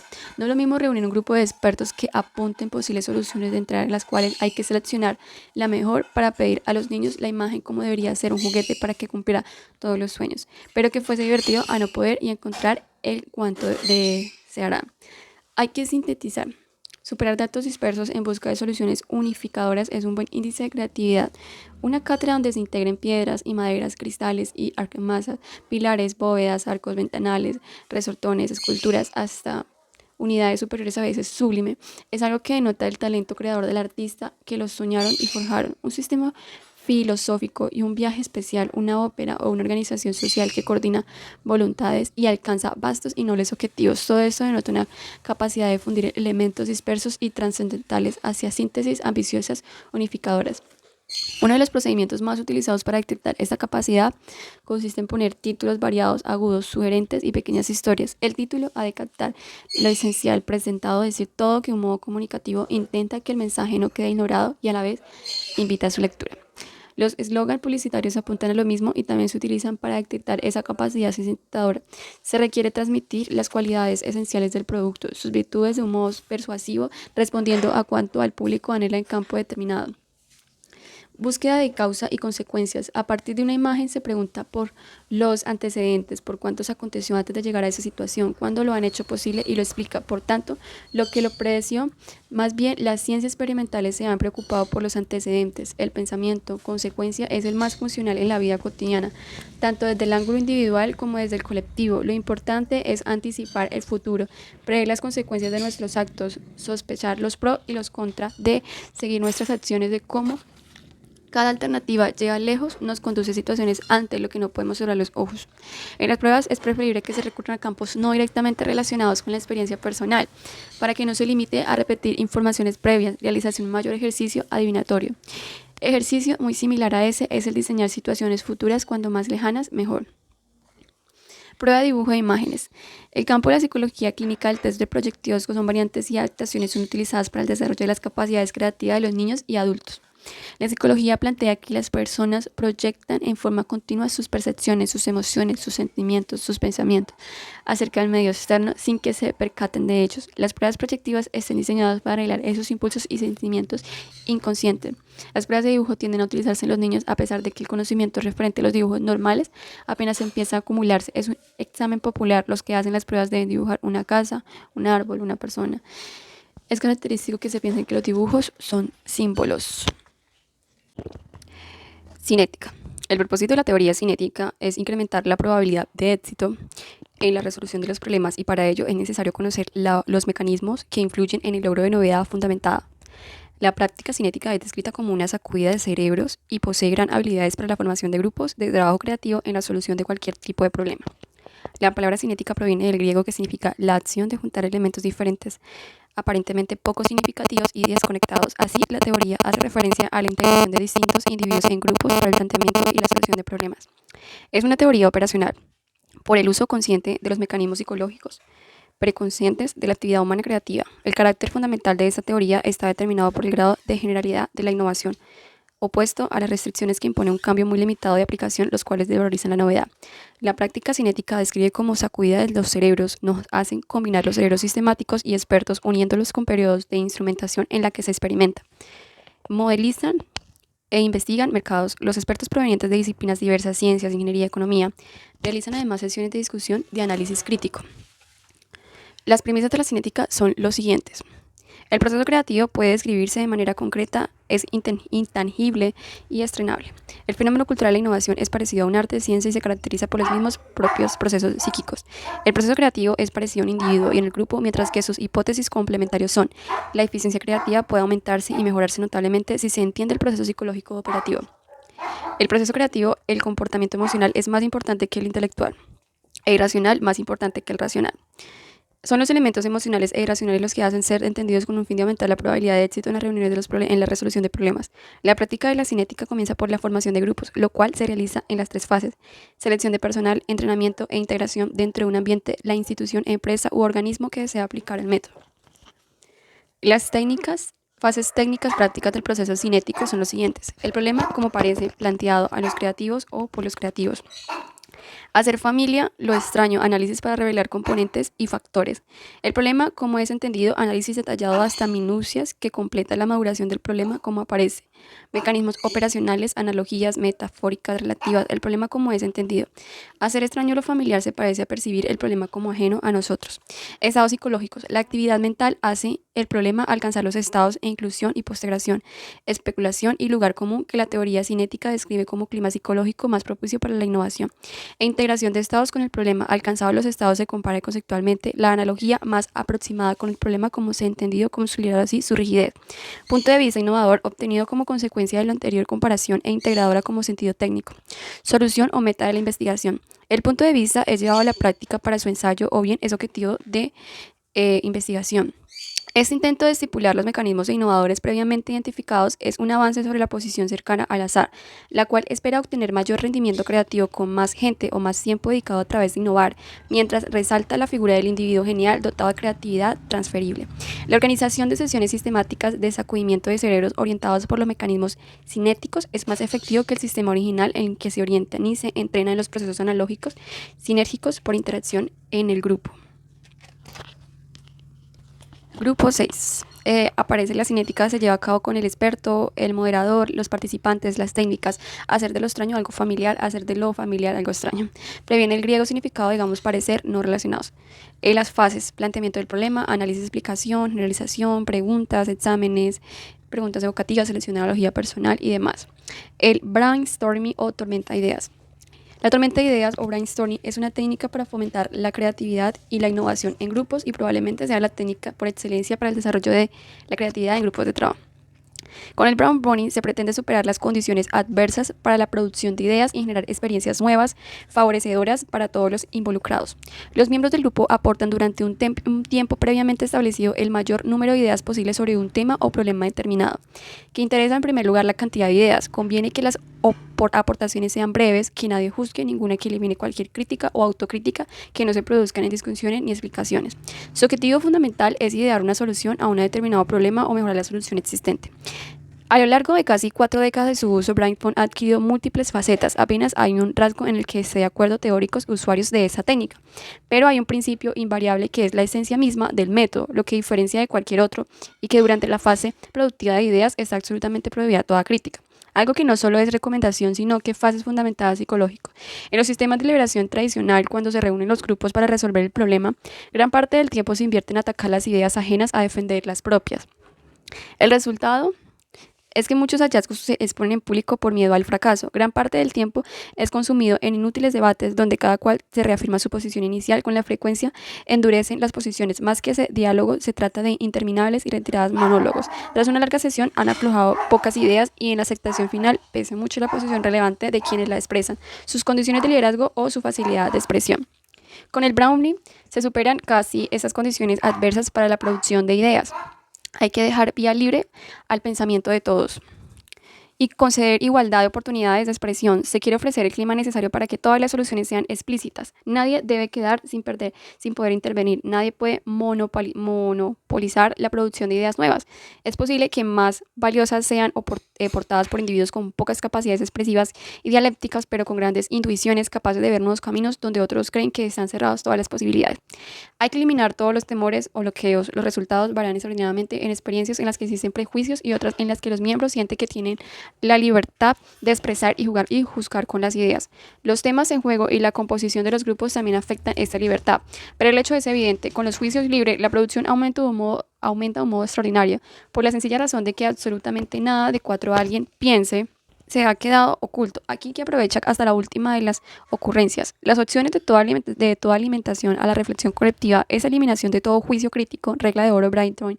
Se apoya y crea en la vez de espíritu de camaradería, la iluminada atracción de liberación total, la seguridad personal y simultáneamente una ciencia competitiva en disminución e irrepetible. Todos intervienen Y casi el único problema es que se presentan es cómo recoger y transcribir la desbordada riada de aportaciones personales. Los supuestos teóricos en los que se basa el Browning hacen diferente de otros métodos de creatividad existentes son aplazar el juicio y no realizar críticas hasta que no se agoten las ideas, ya que acudiría como un inhibidor. Se ha dado a crear una atmósfera de trabajo en la que nadie se sienta amenazado. Cuanto más ideas se sugieran, mejores resultados se conseguirán. La cantidad produce la calidad. Las mejores ideas aparecen tarde en el periodo de producción.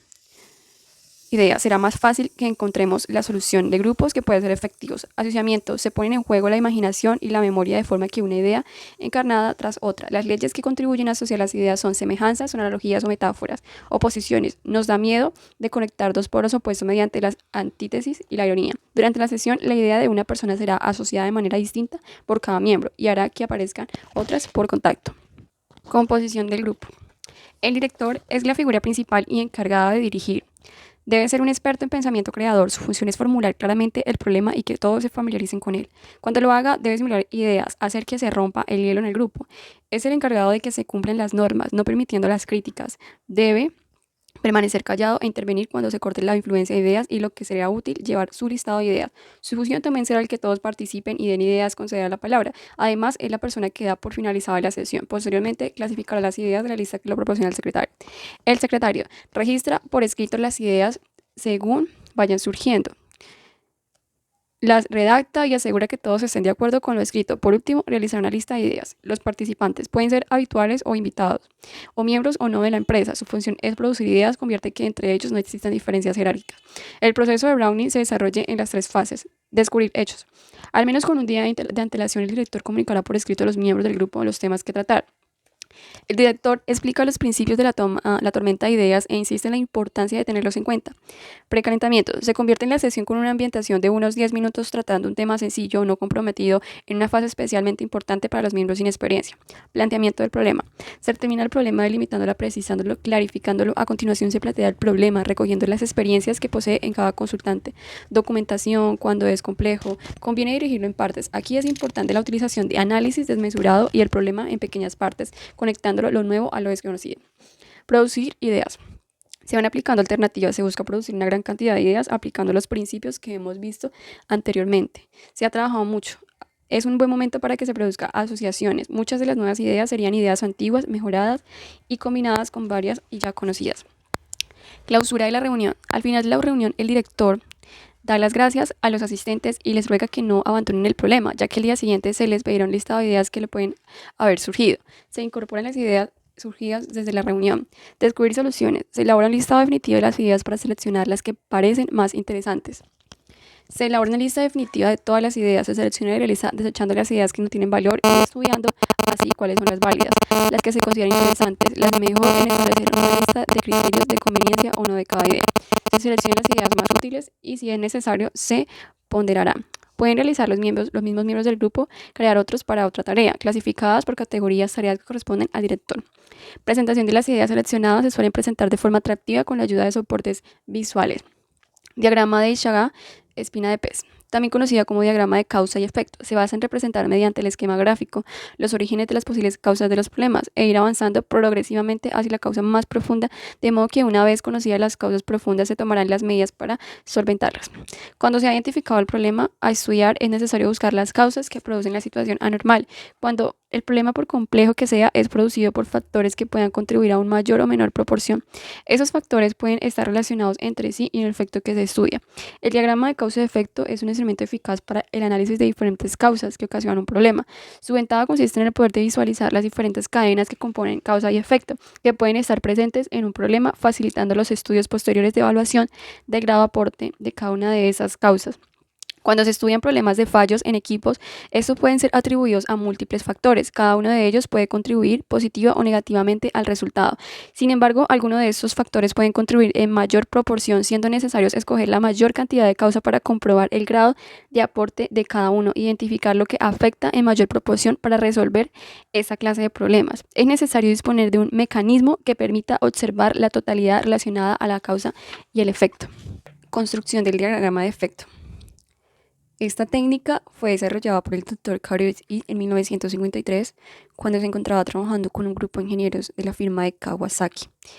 El trabajo lo presentó en un primer diagrama al que dio el nombre el diagrama de causa y efecto.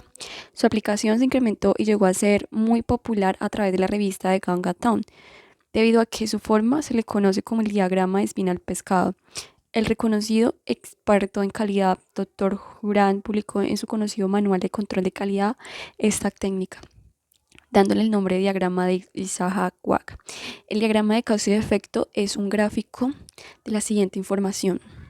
El problema que se pretende diagnosticar, la causa que posiblemente producen las situaciones que estudia, un eje horizontal conocido como espina central o línea principal. El tema central que se estudia se ubica en uno de los extremos del eje horizontal. Este tema se sugiere encerrarse en un rectángulo en frecuente que este rectángulo se dibuje en el extremo derecho del espinar central.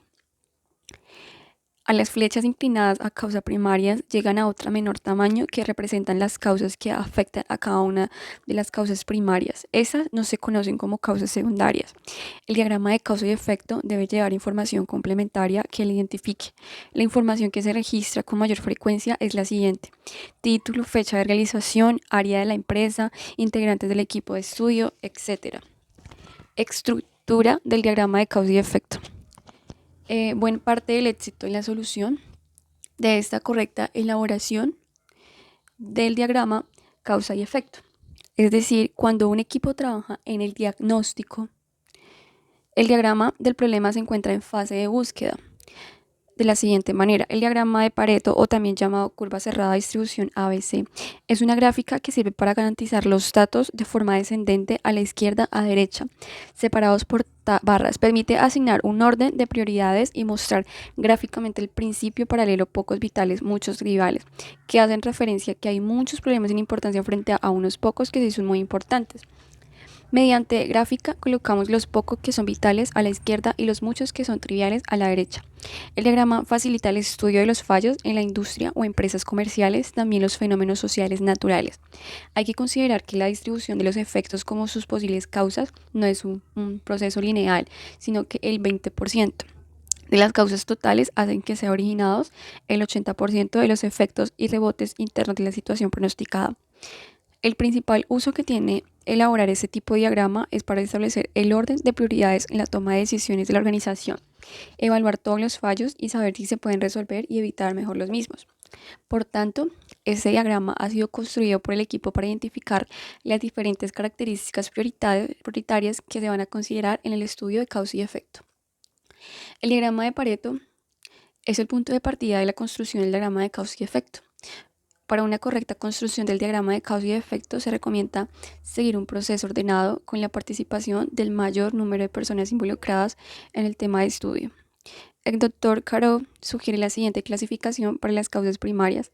Esta clasificación es la más ampliamente difundida y se emplea preferiblemente para analizar problemas de proceso, averías de equipos, que pueden existir otras alternativas para clasificar las causas principales dependiendo de las características del problema que se estudia. Causas debidas a la materia prima. Se tienen en cuenta las causas que generan el problema desde el punto de vista de las materias primas empleadas para la elaboración de un producto. Por ejemplo, causa debida a la variación del contenido mineral, pH, tipo materia prima, proveedor, empaque, transporte. Esos efectores causales pueden hacer que se presenten con mayor severidad la falta del equipo. Causas debidas a los equipos. En esta clase de causa agrupan aquellos relacionados con el proceso de transformación de las materias primas, como las máquinas y herramientas y empleadas, el efecto de las acciones de mantenimiento, la obsolencia de los equipos, la cantidad de herramientas, la distribución física de esos, los problemas de operación y la eficiencia. Causa debida al método. Se registran en una espinal la causa relacionada con la forma de operar el equipo y el método de trabajo. Son numerosas las averías producidas por estrellas de los equipos, deficiencias operacionales. El respeto a los estándares por las capacidades. Causa debido al método, causa debido al factor humano. En este grupo se incluyen los factores que pueden generar el problema desde el punto de vista del factor humano. Por ejemplo, la falta de experiencia personal, el salario, el grado de entrenamiento, creatividad, la motivación, habilidad, estado de ánimo, etc. Debido a que no todos los problemas se pueden aplicar las anteriores clases, se sugieren buscar otras alternativas para identificar los grupos de causas principales de las experiencias que se ha visto frecuentemente en la necesidad de adicionar las siguientes causas primarias. Causa debido al entorno. Se incluyen en este grupo aquellas causas que pueden venir de factores externos como contaminación, temperatura, el medio ambiente, la altura de la ciudad, humedad ambiental, laboral y demás. Causas debido a las mediciones y metrología. Frecuentemente en los procesos industriales, los problemas del sistema de medición pueden ocasionar pérdidas importantes en la eficiencia en una planta. Es recomendable crear un nuevo grupo de causa primaria para poder recoger las causas relacionadas con este campo de la técnica. Por ejemplo, descalibración de equipos, fallas instrumentales medidas, errores de lectura, definición de los sistemas de comunicación y los sensores, falla en los circuitos y amplificadores y demás. Está la interpretación del diagrama de causa y efecto. En ese paso se debe leer y obtener las conclusiones de la información recogida para esta correcta utilización. Es necesario asignar el grado de importancia de cada factor, marcar los factores de particular importancia que tienen un grado de su efecto sobre el problema. En este paso es fundamental dentro de la metodología de calidad, ya que se trata de un verdadero diagnóstico del problema o tema de estudio. Para identificar las causas más importantes se pueden emplear los siguientes métodos. El diagnóstico con información cualitativa.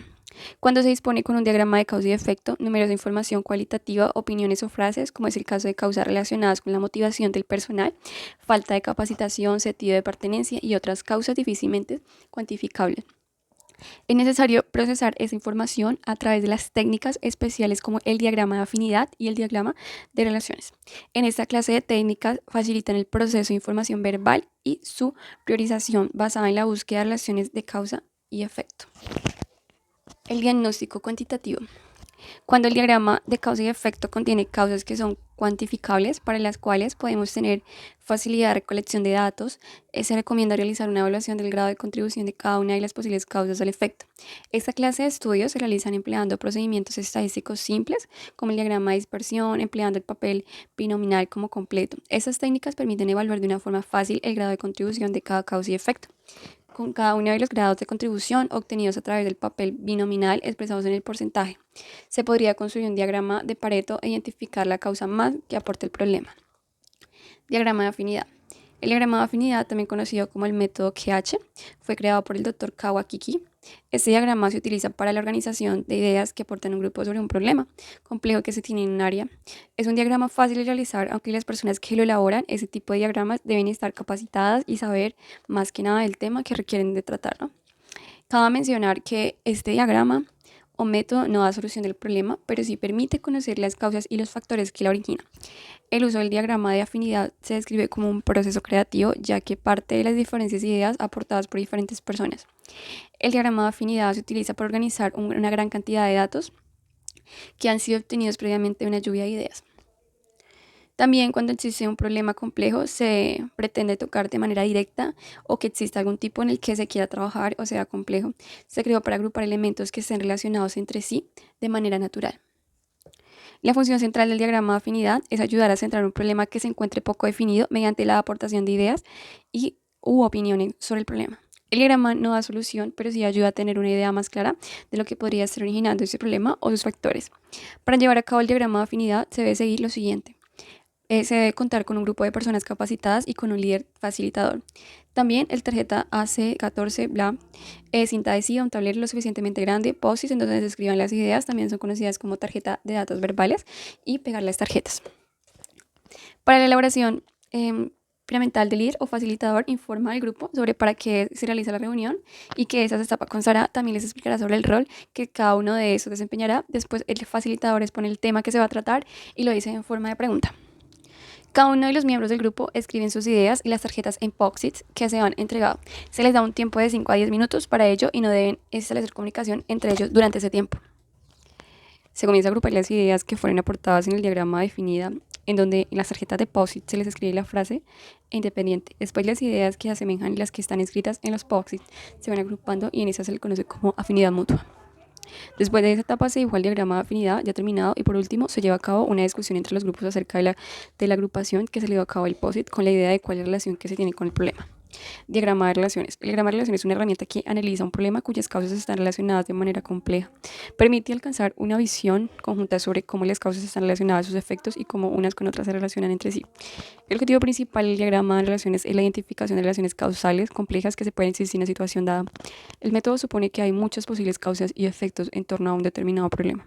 El objetivo de la aplicación de esa herramienta es obtener sus posibles causas, analizando la complejidad, pero este diagrama puede efectuarse desde una perspectiva positiva, es decir, situaciones en el centro en lugar de un problema, un objetivo de efecto en el que se buscarán los posibles caminos o acciones. Para llevar a cabo un diagrama de relaciones es necesario un grupo de trabajo cuyos componentes conozcan bien el problema o en general la situación en la que se va a analizar.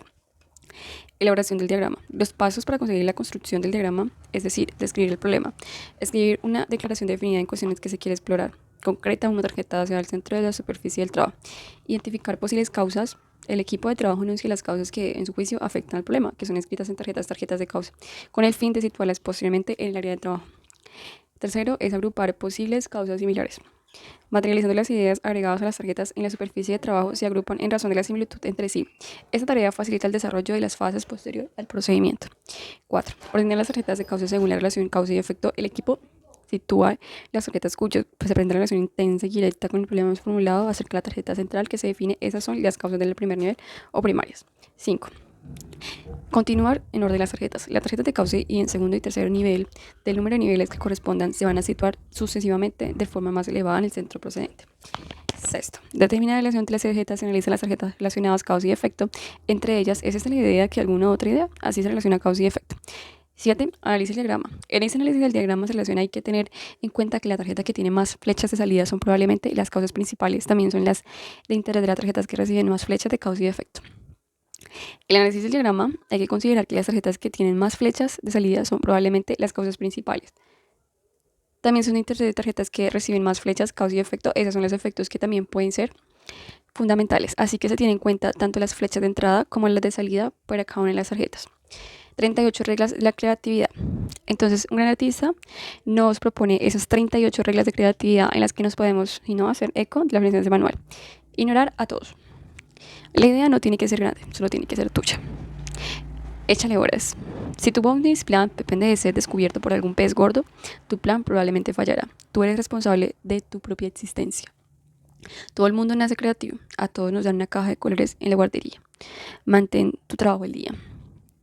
La empresa que aplaza la creatividad ya no puede competir con las que abandonan la creatividad. Todos tenemos nuestros montes Everest privado que fue puesto en la tierra para que lo escalemos. Cuando más talento tiene alguien, menos necesita el respeto ajeno. No intentes destacar sobre multitud, mejor evita las multitudes.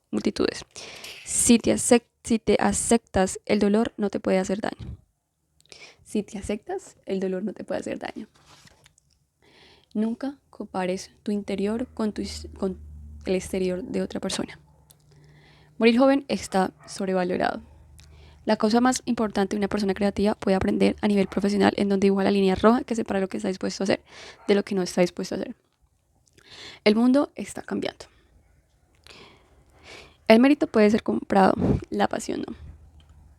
Evita la pandilla de las máquinas de café. Evita la pandilla de la máquina de café. Canta con tu propia voz. La elección del medio es irrelevante. Venderse es más difícil de lo que parece. A nadie le importa. Hazlo por ti mismo. A nadie le importa. Hazlo por ti mismo.